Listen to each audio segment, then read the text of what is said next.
بسم اللہ الرحمن الرحیم انا اعطیناک الکوثر فصل لربک وانحر ان شانئک هو الابتر۔ اے نبی ہم نے آپ کو خیر کثیر عطا کیا۔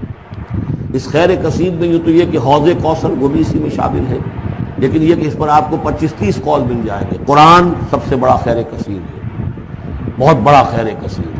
حکمت ومن یؤت الحکمت فقد اوتی خیرا کثیرا، جس کو حکمت اور دانائی دے دی گئی اس کو تو خیر کثیر دے دیا گیا۔ تو ہم نے آپ کو وہ سب کچھ عطا کر دیا ہے اور محتاج کے ساتھ عطا کر دیا ہے، جو انسان کی انسانیت کے لیے اس کے لیے یوں سمجھیے کہ ترہ امتیاز بن سکتا ہے۔ فصل لربک وانحر، بس اپنے رب کے لیے نماز پڑھا کیجئے اور نحر کیجئے، اونٹ قربان کیا کیجئے۔ یہ گویا کہ عید الاضحیٰ کا نقشہ آ گیا۔ فصل لربک، پہلے ہم نماز پڑھتے ہیں دوگانا عید الاضحیٰ، اور پھر جا کر ہم قربانی کرتے ہیں وانحر ان شانئک هو الابتر، یقیناً آپ کا دشمن ہی ہے کہ جو دم کٹا ہو جائے گا۔ اس کا پس منظر یہ ہے کہ جب حضور کے صاحبزادے بچپنی میں فوت ہو گئے تو کچھ جو کفار تھے مکے کے انہوں نے بڑی خوشیاں منائی کہ ایک ہی بیٹا تھا، باقی تو ان کی بیٹیاں ہیں۔ آپ کو معلوم ہے کہ 4 بیٹیاں تھیں حضور کی صلی اللہ علیہ وسلم، لیکن یہ کہ بیٹا جو تھا وہ ایک ہی تھا، وہ اللہ نے اٹھا لیا، تو بڑے خوشیاں منائی گئیں کہ یہ تو اب دم کٹا جیسے ہوتا ہے جس کا کوئی پیچھے نام نہ رہ جائے۔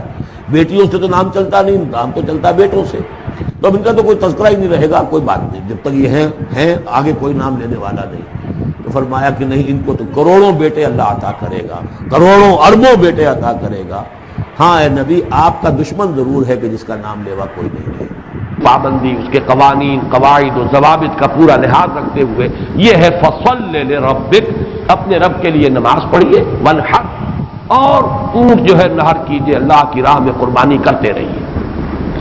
اس دونوں الفاظ کو جوڑ کر ایک نتیجہ نکالا ہے بعض حضرات نے کہ اس سے مراد خاص طور پر بقرعید کی نماز اور اس کے بعد جو نحر کیا جاتا ہے، آ کر قربانی دی جاتی ہے، تو یہ اس سے مراد ہے۔ لیکن یہ بھی میں سمجھتا ہوں کہ صرف ایک ذوقی سی بات ہے، ورنہ جو پس منظر ہے بالکل ابتدائی زمانے کی یہ صورتیں ہیں۔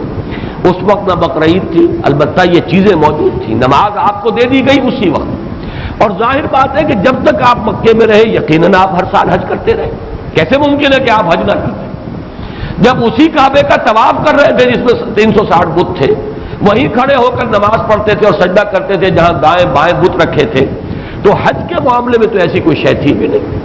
مینا میں جانا ہے، عرفات میں جانا ہے، مزدلفہ میں، یا جو بھی ان کا باقی رہ گیا تھا، تو ہر سال آپ حج بھی کرتے ہوں گے، اور یقیناً بہت سے اونٹ آپ قربان بھی کرتے ہوں گے۔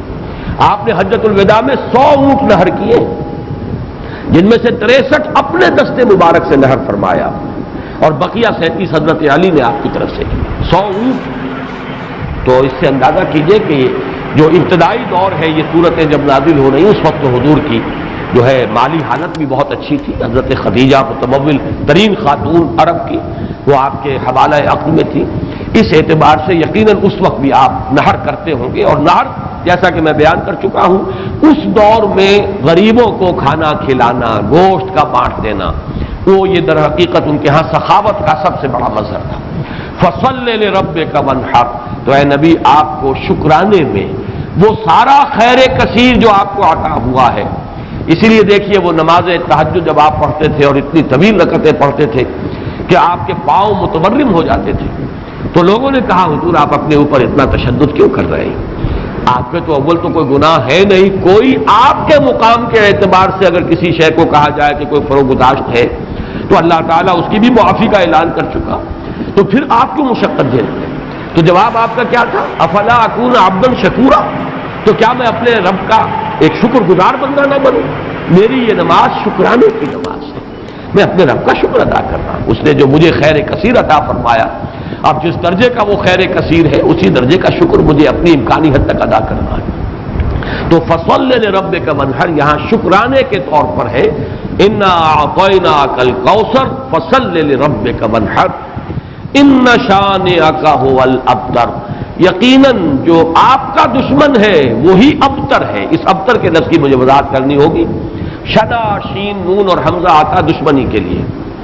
ولا یجرمنکم شنآن قوم علی الا تعدلوا اعدلوا هو اقرب للتقوی، کسی دشمنی کسی قوم کی تمہیں آمادہ نہ کر دے کہ تم عدل سے راستہ جو ہے اپنا بدل لو، اور دستکش ہو جاؤ، عدل پر رہو، چاہے تمہارا دشمن ہے اس کے ساتھ بھی انصاف کرو۔ تو یہ شان یہ ہے، اس کے معنی دشمن، ان نشانیہ کا ہو الابتر، یقیناً آپ کا دشمن ہی ابتر ہے۔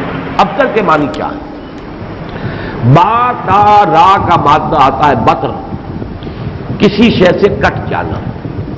خاص طور پر ایک درخت ہے، اس کی شاخ کٹ گئی، علیحدہ ہو گئی، شاخ بریدہ، ظاہر بات ہے اب اس کے لیے زندگی نہیں ہے۔ جب تک درخت سے جڑی ہوئی تھی اس کے لیے تر و تازگی تھی، وہ بڑھے گی، اس پر پھل بھی آتا اگر وہ آم کا درخت تھا۔ اب جب کٹ گئی تو اب وہ سوکھے گی، ختم ہو جائے گی، اس کے لیے کوئی تر و تازگی نہیں ہے، اس کا کوئی شاندار مستقبل نہیں ہے۔ تو یہ کسی شے سے کٹ جانا، اسی معنی میں قوم سے کٹ جانا، علیحدہ ہو جانا، تنہا رہ جانا۔ لا تجعلنی فردن، مجھے اکیلا نہ بنا دے۔ تو یہ جو آتا ہے کہ میں اکیلا نہ رہ جاؤں، اس کے لیے بھی یہ لفظ آتا ہے۔ اور پھر جس کا ذکر یا جس کا سلسلہ منقطع ہو جائے، جس کے ہاں اولاد نہ ہو، اب نام اس کا کہاں رہے گا، ختم ہو جائے گا، اولاد نہیں ہے، وہ بھی ابتر ہے، گویا کہ اس کا ذکر باقی رکھنے والا کوئی نہیں رہا، اس کا نام نہیں رہے گا دنیا میں، اس لیے کہ اولاد نہیں، خاص طور پر اولاد نرینہ۔ اسی طریقے سے جس جانور کی، جس چوپائے کی دم کٹی ہوئی ہے اسے ابتر کہتے تھے، دم کٹا، اس لیے کہ یہاں بھی کوئی شے کٹی ہوئی ہے اس کے جسم سے۔ تو یہ مختلف الفاظ ہیں، یہ معنی ہے اس لفظ کے ابتر کے۔ اب اس کو نوٹ کیجئے، حضور کو ابتر کہا قریش نے، کن کن معنی میں کہا اس کی تفصیل میں ابھی آپ سے سنا رہا ہوں، اور اس کا جواب دیا جا رہا ہے کہ یہ آپ کو ابتر کہہ رہے اے نبی، در حقیقت یہ ابتر ہوں گے، بلکہ یہ ابتر ہے، ان نشانیک هو الابتر۔ حضور کو ابتر کس کس معنی میں کہا ہے؟ بالکل اوائل میں جبکہ حضور صلی اللہ علیہ وسلم نے اپنا پیغام شروع کیا ہے تو لوگوں نے کہا بطرا محمد منا، یہ ابن جریر کی روایت ہے، محمد ہم سے کٹ گئے، ہمارا اپنا ایک طریقہ تھا، ہماری تہذیب، ہمارا تمدن، ہماری روایات، ہمارا مذہب، ہمارے عقائد، اب محمد ہم سے کٹ گئے تو اس کا مطلب یہ ہے کہ یہ شاخ سوکھ جائے گی۔ یہ اگر جمعیت کے ساتھ رہتے، پوری اپنی قوم کے ساتھ رہتے تو ان کے لیے بھی شاندار مستقبل تھا، اب ان کا مستقبل بہت تاریک ہے۔ یہ بالکل ایسی بات ہے جیسے واصل بن عطا، یہ شاگردوں میں سے تھا حضرت حسن بصری رحمۃ اللہ علیہ کے، وہ تابعین میں سے ہیں، ان کا شاگرد اور بڑا ذہین شاگرد، لیکن اس نے مسئلہ تقدیر پر، جبر و قدر پر بحثیں شروع کی، تو جب اس طرح کی باتیں اس نے کہیں کہ جو اہل سنت کے شایان شان نہیں، تو پھر حضرت حسن بصری نے اسے اپنے درس سے نکال دیا اور کہا کہ اعتزل عنا، یہ ہم سے علیحدہ ہو گیا، اب اس کا راستہ علیحدہ ہے، اس کا ہم سے کوئی تعلق نہیں۔ اسی اعتزل عنا سے اعتزال کا مذہب بنا ہے، اور معتزلہ کہلاتے علیحدہ ہو جانے والے لوگ۔ تو اسی طریقے سے قوم کا پہلا ریئیکشن یہ تھا حضور صلی اللہ علیہ وسلم کے بارے میں کہ بطرا محمد منا، محمد ہم سے کٹ گئے صلی اللہ علیہ وسلم۔ اسی طریقے سے ایک مرتبہ قریش کی بڑی کوئی چوپال کے اندر ان کی بڑی مجلس تھی، اور کعب بن اشرف جو ہے وہ آیا ہوا تھا، یہودی، مدینہ منورہ سے، اس وقت تک تو یثرب تھا، ابھی کہا مدینہ منورہ، اس وقت تک تو یثرب ایک بستی تھی، اس کا نام یثرب، وہ تو حضور ہجرت فرما کر گئے تو پھر وہ مدینۃ النبی اور المدینۃ المنورہ بنا ہے۔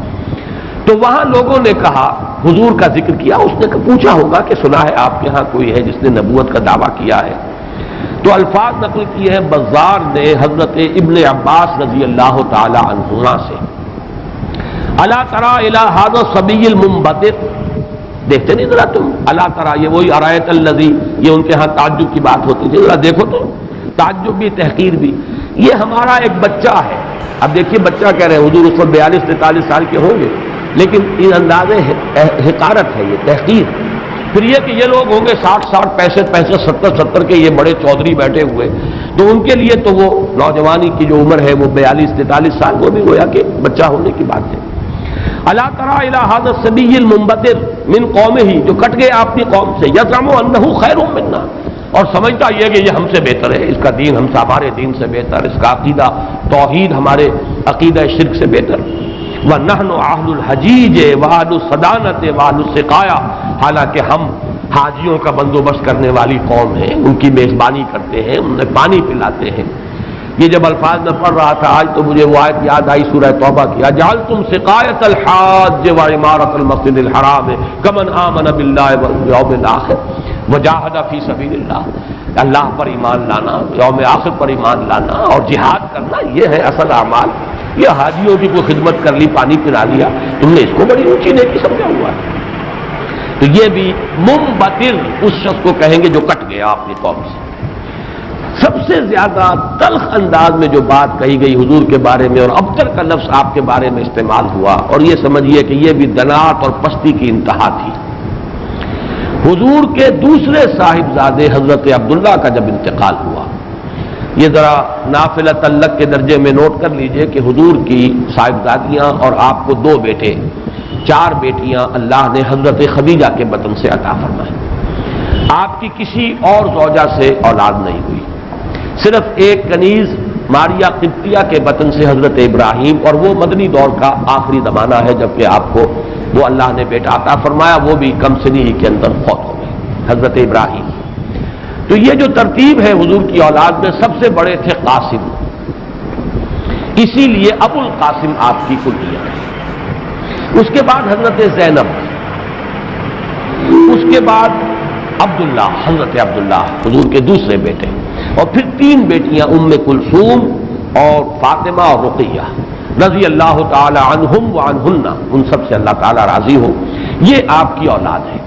پہلے قاسم فوت ہو گئے تو چلیے ایک بیٹا عبداللہ ابھی آپ کے پاس تھا، جس رات ان کا بھی انتقال ہو گیا اس کے بعد چرچا ہوا محمد ابتر ہو گئے۔ چنانچہ سب سے زیادہ کمینگی کا مظاہرہ جو ہے ابو لہب نے کیا، پڑوسی تھا حضور کا۔ اب بھی آپ جہاں جاتے ہیں تو حضور کا گھر اور پھر اس کے ساتھ ہی وہ ابو لہب کا گھر جو ہے، اس کے اب تو نشان باقی رہ گئے، صرف باقی اب سب ختم ہوا۔ بڑے بڑے محل بن گئے ہیں ان کے آس پاس، بڑی عمارتیں بن گئی ہیں۔ ابو لہب دوڑا دوڑا گیا ہے اسی شب، ادھر انتقال ہوا ہے عبداللہ کا، اور وہ دوڑا ہوا گیا اور اس نے جا کے خوشخبری دی، بطر محمد اللیلہ، آج کی رات محمد کی جڑ کٹ گئی، محمد ابتر ہو گیا صلی اللہ علیہ وسلم۔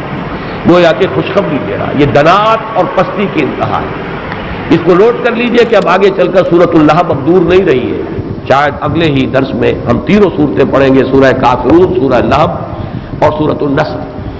آج جیسے 2 پڑھ رہے ہیں، پچھلے درس میں بھی 2 صورتیں پڑھی تھی، اگلے درس میں 3 صورتیں پڑھیں گے انشاءاللہ العزیز۔ بدترین انسان، افضل الخلائق جو تھا حضور کے دشمنوں میں، وہ ابو لہب تھا، قریب ترین عزیز، حضور کا سگا چچا، لیکن یہ کہ بدترین دشمن، اور دشمن بھی دشمن میں فرق ہے۔ خدا پنج انگوش یکساں نہ کر، نہ ہر مرد نہ ہر زن زنستو نہ ہر مرد مرد، خدا پنج انگوش یکساں نہ کر۔ آپ کے موافقین اور مومنین بھی برابر نہیں تھے، کہاں حضرت ابو بکر رضی اللہ تعالی عنہ، کہاں اس دور کے کوئی عام صحابی، پھر آپ کے دشمن بھی برابر نہیں تھے۔ تو بدترین دشمن یہ ابو لہب ہے، اور اندازہ کیجئے اس کی دنات کا کہ بطرا محمد اللیلہ، آج کی رات محمد کی جڑ کٹ گئی، ابتر ہو گئے محمد، معاذ اللہ۔ یہی لفظ کہے تھے پھر عاص ابن وائل سہمی، جو آپ کے دشمنوں میں سے، مخالفین میں سے بہت بڑا چودھری تھا، ان محمد الابتر، اب تو محمد ابتر ہو گئے، ان کی جڑ کٹ گئی۔ لا ابن لہو یقوم مقامہ بعدہ، اب ان کا کوئی بیٹا رہا ہی نہیں کہ جو ان کی جگہ، ان کے مقام پر، ان کی جگہ پر کھڑا ہو، جانشین بنے، ان کے مشن کو آگے لے کر چلے۔ فَإِذَا مَاتَ انقطع ذِكْرَهُ، جب محمد اب فوت ہو جائیں گے تو ان کا ذکر بھی منقطع ہو جائے گا۔ یہ وہ ابتر کا مفہوم جس کا کہ تقابل ہم کریں گے، اِنَّا رَفَعْنَا لَكَ ذِكْرَكَ، وہ کہہ رہے تھے کہ ذکر منقطع ہو جائے گا، اور سورۃ الانشراح میں اللہ کی طرف سے نوید آئی، وَرَفَعْنَا لَكَ ذِكْرَكَ، ہم نے تو آپ کا ذکر بہت بلند کر دیا۔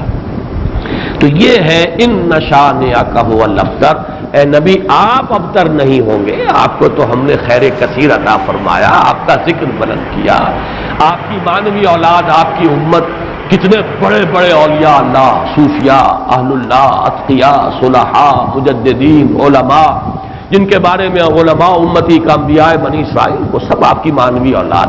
پھر آپ کی صاحبزادی حضرت فاطمہ سے جو اولاد چلے گی، اس کا جو مقام و مرتبہ دنیا میں ہوگا، تو آپ ابتر نہیں ہیں معاذ اللہ۔ جیسے سورہ نون کے شروع میں فرمایا، نون والقلم وما یسطرون ما انت بنعمت ربک بمجنون، اور کچھ دنوں کے بعد دیکھ لیں گے کہ کون مجنون تھا، محمد مجنون تھے معاذ اللہ، یا ابو جہل مجنون تھا اور پاگل ہو گیا تھا، اس کی مت ماری گئی تھی۔ فَسَتَنظُرُ وَيَنظُرُونَ بِأَيِّكُمُ الْمَفْتُونُ، یہ میں بھول رہا ہوں آیت، آپ بھی دیکھ لیں گے اور یہ بھی دیکھ لیں گے کہ کون تھا جو کہ بچل گیا تھا اور جس کی مت ماری گئی تھی۔ اسی طرح یہاں فرمایا ان شانئک ھو الابتر۔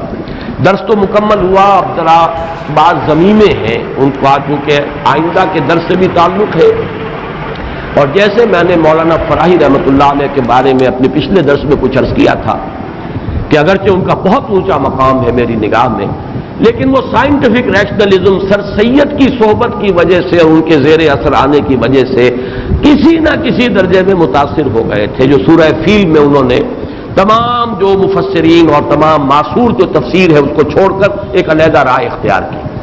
اسی طرح چند باتیں آج میں عرض کرنا چاہتا ہوں۔ ایک تو یہ جو صورتیں اس وقت ہم پڑھ رہے ہیں، ان میں سے تقریباً تمام صورتوں کے بارے میں مکی اور مدنی ہونے کا اختلاف موجود ہے، حالانکہ اکثر و بیشتر کے نزدیک اجماع امت اور اجماع مفسرین کے نزدیک یہ ساری صورتیں جو ابھی تک ہم نے پڑھی ہیں یہ مکی ہے، لیکن مدنی کی روایات بھی موجود ہیں۔ خاص طور پر اس سورہ مبارکہ کے بارے میں تو ایک ایسی روایت ہے جو مسلم شریف میں بھی ہے، مسند احمد میں بھی ہے، سنن ابی داؤد میں بھی ہے، سنن نسائی میں بھی ہے، اور حضرت انس رضی اللہ تعالی عنہ سے مروی ہے۔ حضرت انس حضور کے خادم خاص رہے مدنی دور میں۔ اب ظاہر بات ہے وہ واقعہ بیان کر رہے ہیں۔ وہ کہتے ہیں کہ ایک روز حضور ہمارے مابین تشریف فرما تھے اور کچھ گفتگو ہو رہی تھی، اچانک کچھ آپ کو ایک خاص اونگ کی سی کیفیت آپ پر طاری ہوئی، یعنی آپ نے آنکھیں بند کی اور اس کے بعد آپ نے آنکھیں کھولی تو آپ کے چہرے پر مسکراہٹ تھی، تبسم تھا۔ ہم نے پوچھا کس بات پر؟ آپ نے فرمایا کہ مجھ پر سورت نازل ہوئی ہے، اور پھر بسم اللہ پڑھ کر آپ نے انا اعطیناک الکوثر فصل لربک وانحر ان شانئک ھو الابتر یہ سورہ مبارکہ سنائی۔ اب یہ روایت اتنی قوی ہے کہ اس کی بنا پر کچھ حضرات کی رائے ہے، اکرمہ اور مجاہد اور قتادہ، اور اس کو امام مسلم نے بھی تسلیم کیا، اور الاتقان میں امام سیوطی نے بھی اسے مدنی صورت قرار دیا، جبکہ حضرت ابن مردویہ سے یہ مروی ہے کہ ابن عباس، عائشہ اور ابن زبیر رضی اللہ تعالی عنہم یہ سب کے سب اسے مکی قرار دیتے ہیں، اور جمہور مفسرین نے اسے مکی قرار دیا ہے۔ میں نے خاص طور پر آج بات اس لیے بیان کی ہے کہ ان چھوٹی صورتوں کے بارے میں اکثر و بیشتر کے بارے میں اختلاف ہے، نمبر ایک۔ نمبر دو یہ کہ اصل میں اس میں جو تعویل ہو جاتی ہے، اور بہت سی صورتوں کے بارے میں کہا گیا یہ 2 دفعہ نازل ہوئی، سورہ اخلاص مکے میں بھی نازل ہوئی، مدینے میں بھی نازل ہوئی، فلاں صورت مکے میں بھی نازل ہوئی، مدینے میں بھی نازل ہوئی۔ یہ دو دفعہ کے نزول کا مطلب کیا ہے؟ ہوتا یہ تھا کہ قرآن مجید ظاہر بات ہے کہ اس طریقے سے مصحف کی شکل میں تو موجود تھا ہی نہیں، کسی کچھ صورتیں یاد ہیں، کسی کو کچھ صورتیں یاد ہیں، ابھی پورا قرآن نازل بھی نہیں ہوا۔ یہ تو یوں سمجھیے کہ مدنی کے دور کے بھی انتہا پر جا کر پورا قرآن بنے گا، تو وہ اتنا چرچا نہیں تھا لوگوں کے مابین۔ اور وہ صورتیں کہ جو مکی دور میں نازل ہوئی تھی، جب وہ حالات و واقعات ایسے ہوتے تھے مدنی دور میں بھی کہ جن پر ان صورتوں کے مضامین کا انطباق ہوتا تھا، تو حضور اس وقت جب پڑھتے تھے تو لوگ یہ سمجھتے تھے یہ ابھی نازل ہوئی، حالانکہ وہ اصل میں مکے کے دور میں نازل ہو چکی۔ لیکن یہ کہ جیسے کہ انطباق ایسا ہو جاتا ہے، وہ واقعہ بہت ہی مشہور ہے کہ سورہ آل عمران میں وہ آیت موجود ہے وما محمد الا رسول قد خلت من قبلہ الرسل افئن مات او قتل انقلبتم علی اعقابکم۔ لیکن جب حضور کا انتقال ہوا ہے اور حضرت عمر پر ایک جذباتی کیفیت طاری ہوئی اور تلوار کھینچ کر آپ بیٹھ گئے کہ جو کہے گا کہ محمد کا انتقال ہو گیا اس کی گردن اڑا دوں گا، پھر حضرت ابو بکر آئے، سیدھے گئے حجرہ عائشہ میں۔ حضرت عائشہ ان کی اپنی صاحبزادی ہے، وہاں تو کوئی حجاب نہیں، پردہ نہیں، حضور کا جسد مبارک وہاں تھا اور چادر پڑی ہوئی تھی اوپر، چادر ہٹائی پیشانی پر، پیشانی مبارک پر بوسہ دیا۔ آپ نے وہاں الفاظ بھی کہے کہ اللہ آپ پر 2 موتیں جمع نہیں کہے گا، بس یہ موت تھی جو آ گئی، اب تو حیات ہی حیات اور حیات طیبہ ہے۔ باہر آ کر اب آپ نے خطبہ دیا من کان یعبد محمدا فإن محمدا قد مات ومن کان یعبد اللہ فإن اللہ حی لا یموت۔ جو کوئی محمد کو پوجتا تھا وہ سن لے کہ محمد کا انتقال ہو گیا، اور جو کوئی پجاری تھا اللہ کا، پوجنے والا اللہ کو، وہ جان لے کہ اللہ تو زندہ ہے جس پر کبھی موت طاری نہیں ہوئی۔ پھر آیت پڑھی وما محمد الا رسول قد خلت من قبلہ الرسل۔ حضرت عمر فرماتے ہیں مجھے ایسے محسوس ہوا جیسے یہ آیت اسی وقت نازل ہوئی۔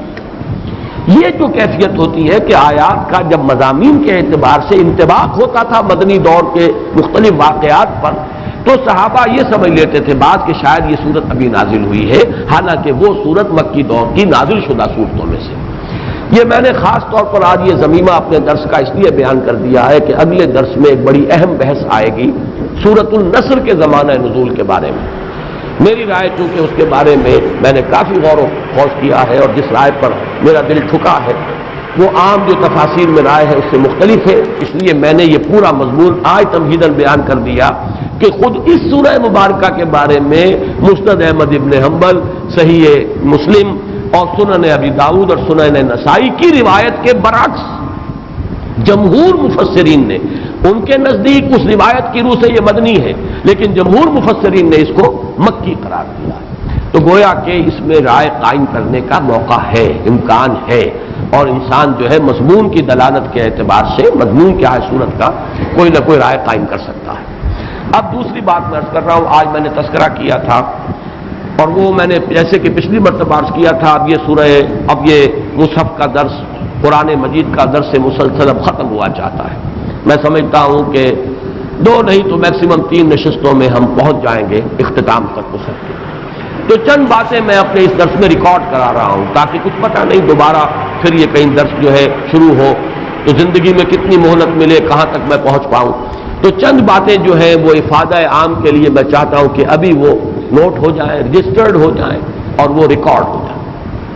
اور چونکہ میں نے اپنی 4 سورسز قرار دی ہیں، علامہ اقبال، ڈاکٹر رفیع الدین ایک سورس ہے، لیکن وہ کوئی مفسرین میں سے ہے ہی نہیں، ایک فکر ہے، ان کا سوچ ہے، تعبیر کی ہے انہوں نے۔ علامہ اقبال کو میں اس دور کا سب سے بڑا ترجمان القرآن مانتا ہوں۔ عظمت قرآن کا جتنا انکشاف اس شخص پر ہوا میرے نزدیک کسی دوسرے شخص پر نہیں ہوا۔ یہ میرا وہ قول ہے جس کو میں کھلا کھلا کہتا ہوں، بغیر بلا خوف تردید کہتا ہوں، لیکن بہرحال مفسر نہیں، میں نہ عارف، نہ مجدد، نہ محدث، نہ فقیہ۔ اور دوسرا جو ہے وہ شیخین، شیخ الہند، شیخ الاسلام۔ شیخ الہند مولانا محمود حسن کا ترجمہ اور شیخ الاسلام مولانا شبیر احمد عثمانی کے حواشی۔ یہ غربت الوسطیٰ ہے جس کو میں نے مضبوطی سے تھاما ہے۔ سلف کے ساتھ میرا رشتہ اس حدیث اور اس ترجمے اور تفسیر کے حوالے سے قائم ہے، اسلاف کے ساتھ میں جڑا ہوا ہوں، یہ الغربت الوسطیٰ اس کی وضاحت میں کر چکا ہوں۔ لیکن استفادہ زیادہ جو میں نے کیا ہے وہ دوسرے 2 شعبے ہیں، مولانا فراہی اور ان کے شاگرد مولانا اصلاحی، مولانا ابوالکلام آزاد اور ان کے معنوی جانشین مولانا سید ابو الاعلیٰ مودودی۔ ان میں سے 2 حضرات کے ساتھ میری طویل ایسوسیشن رہی ہے، جماعت اسلامی کے ساتھ مولانا مودودی کے ساتھ، پھر مولانا اصلاحی صاحب کے ساتھ اس سے بھی طویل۔ اس پہلو سے میں ان دونوں کے مابین جو بھی کوئی ربط اور تعلق ہے یا جہاں جہاں مجھے اختلاف ہوتا ہے میں اس کو خاص طور پر بیان کر دیتا ہوں، وہ کسی قد کی وجہ سے نہیں ہے، بلکہ اس لیے کہ چونکہ میں نے ان سے بہت کچھ فیض حاصل کیا، لہذا جہاں مجھے ان کی کسی رائے سے اختلاف ہے اسے میں نوٹ کروا دیتا ہوں، تاکہ وہاں میری رائے جو ہے یہ نہ سمجھی جائے کہ میری رائے بھی وہی ہے جو مولانا مودودی کی ہے یا مولانا اصلاحی کی ہے۔ بہرحال اس وقت جو بات مجھے نوٹ کرانی ہے وہ یہ ہے، کیونکہ میں نے آج کہا تھا کہ تفسیر سورہ کوثر کا جب میں نے تقابلی مطالعہ کیا ہے، مولانا اصلاحی صاحب نے تو کچھ بھی نہیں لکھا اور کوئی اس پر محنت نہیں کی، کوئی حق ادا نہیں۔ مولانا فراہی کی کچھ چیزیں نقل کی جیسے سورہ فیل میں نقل کی ہیں، اسی طریقے سے سورہ کوثر میں نقل کر لی، لیکن یہ کہ مولانا مودودی نے تفہیم میں واقعہ یہ کہ حق ادا کیا ہے، بڑی محنت کی، ساری معلومات جمع کر دی۔ البتہ ان دونوں میں جو ایک فرق و تفاوت ہے اس کے اعتبار سے 2 پوائنٹ نوٹ کر لیں۔ مجھ سے بہت سے لوگ مشورہ مانگتے ہیں کہ آپ کون سی تفسیر ریکمنڈ کرتے ہیں، تو میں ہمیشہ یہ کہا کرتا ہوں کہ مولانا مودودی کی تفہیم اگر صرف آپ پڑھتے ہیں تو حواشی جو ہے شیخ الہند کے اور شیخ الاسلام کا ترجمہ اور حواشی وہ ضرور شامل کر لیجیے۔ تدبر قرآن پڑھتے ہیں تو اس کے ساتھ بھی اس کو ضرور شامل کیجیے۔ اس کی کیا وجہ ہے؟ یہ دونوں تفسیریں چاہے تفہیم القرآن ہو چاہے تدبر قرآن ہو، دین کا جو باطنی پہلو ہے، تصوف کی جو چاشنی ہے، اس سے یہ دونوں تفسیریں بالکل خالی ہیں، قائل ہی نہیں۔ جب قائل نہیں تو ادھر ان کی توجہ نہیں ہوئی، ان حقائق پر نگاہ نہیں گئی۔ موتی ہیں بکھرے ہوئے ہیں، لیکن یہ کہ آپ کی توجہ نہیں ہے، آپ کو نظر نہیں آگے کہ موتی بکھرے ہوئے ہیں۔ مولانا مودودی کا بھی وہ مزاج نہیں، مولانا اصلاحی صاحب کا بھی وہ مزاج نہیں، بلکہ مولانا اصلاحی صاحب زیادہ ہی سخت ہے۔ اس اعتبار سے ان دونوں کی تفسیروں کے اندر یہ پہلو جو ہے، ایک پہلو بہت ہی یہ سمجھیے کہ یعنی نظر انداز ہو گیا ہے، اس پہلو سے وہاں بڑی کمی ہے۔ اس کمی کو پورا کرنے کے لیے حرکی پہلو تفہیم القرآن میں ہے، تدبر قرآن مجید کے اپنے اسالیب، زبان کی بحث ادب کے حوالے سے، اور نظم القرآن، قرآن کا نظم، سورتوں کا، آیات کا، یہ مولانا اصلاحی صاحب کا خاصہ ہے۔ لیکن دونوں چونکہ اس سے خالی ہے، معنوی اور وہ جو روحانی مباحث ہے، تصوف کے موضوعات ہیں، لہذا اس کو تو شامل کرنا چاہیے ہر صورت، یعنی شیخ الہند کا ترجمہ اور مولانا شبیر احمد عثمانی کے حواشی۔